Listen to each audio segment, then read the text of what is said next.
Bem-vindo a mais um episódio da série Teologia da Família, do Família Redimida. Olha, se a gente parar para pensar, talvez uma das perguntas que mais gera debate, mais causa polêmica hoje em dia, seja justamente essa. Afinal, o que é uma família?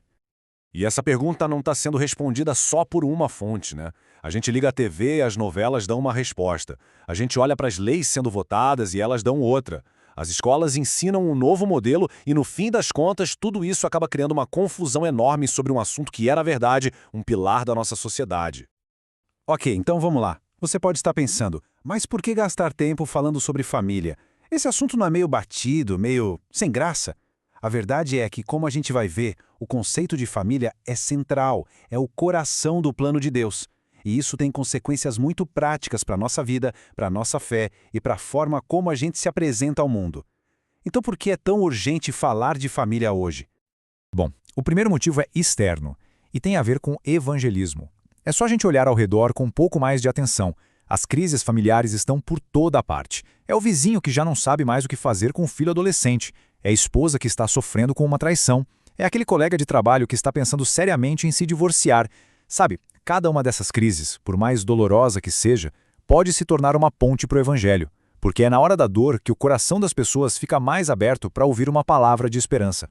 E é aqui que vem o ponto-chave. Quando uma família cristã vive de um jeito saudável, de um jeito que busca seguir os princípios da Bíblia, ela se torna, sem querer, uma propaganda viva do poder do evangelho.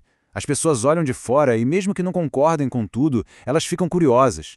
Elas querem saber qual é o segredo daquela paz, daquele amor, daquela estabilidade que elas não encontram por aí. Mas olha, seria fácil demais a gente só apontar o dedo para o mundo lá fora. O segundo motivo para a gente falar de família é interno. Porque a crise, na verdade, também está dentro das nossas igrejas. A gente precisa ser honesto, os problemas não estão só no vizinho.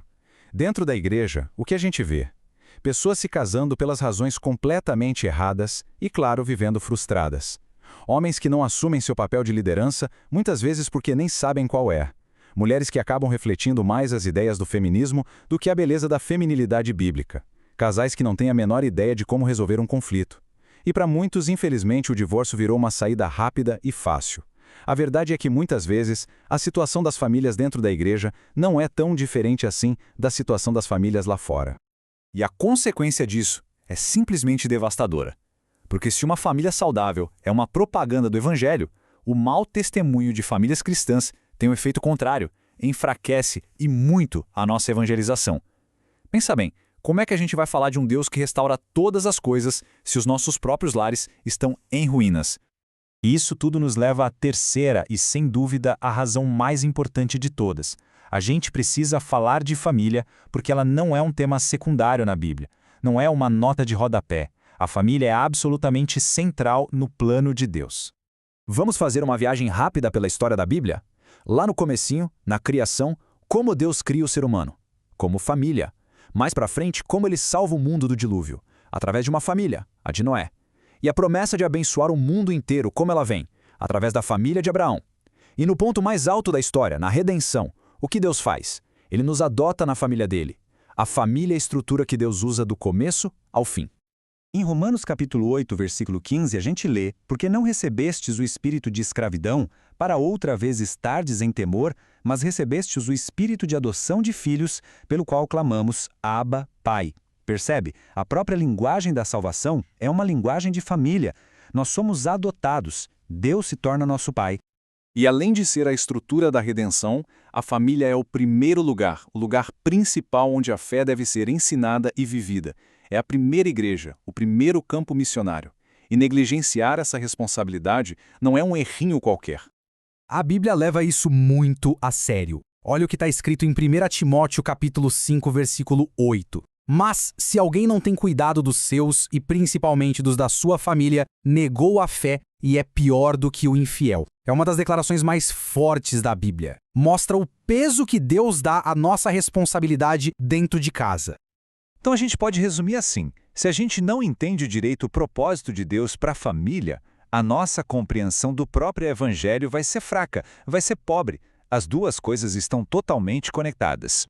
E isso nos joga direto na última razão pela qual a gente precisa falar sobre família. É porque existe uma batalha acontecendo agora. uma guerra de narrativas sobre a definição do que é uma família. E se a verdade não for dita, a mentira vai ocupar esse espaço.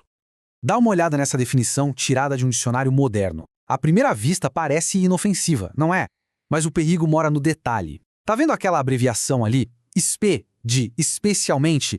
Essa palavrinha pequena muda tudo. Ela pega o modelo pai, mãe e filhos e transforma ele de padrão para ser apenas um exemplo entre vários outros. E a gente precisa entender como um dicionário funciona. Ele não inventa o significado das palavras. Ele apenas registra o jeito que a cultura já está usando essas palavras. Ou seja, se essa definição está no dicionário, é porque ela já é um reflexo do que a nossa sociedade pensa.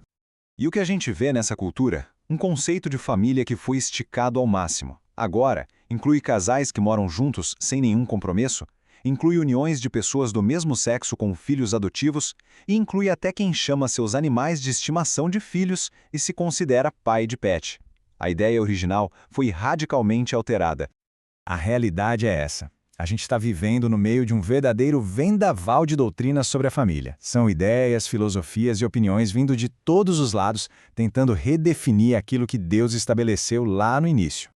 E qual é a saída no meio desse vendaval? A Bíblia nos dá a direção. O apóstolo Paulo escreveu em Efésios capítulo 4, versículos 14 e 15, para que não sejamos mais meninos inconstantes, levados em roda por todo o vento de doutrina. Antes, seguindo a verdade em amor, cresçamos em tudo naquele que é a cabeça, Cristo. A solução é se agarrar na verdade e amadurecer em Cristo. Então, no final de tudo isso, fica uma pergunta bem prática para cada um de nós. No meio de tantas vozes, de tantos ventos de doutrina gritando o que é uma família, a pergunta que realmente importa é: qual dessas vozes a sua família está de fato ouvindo? A voz da cultura ou a voz do Criador?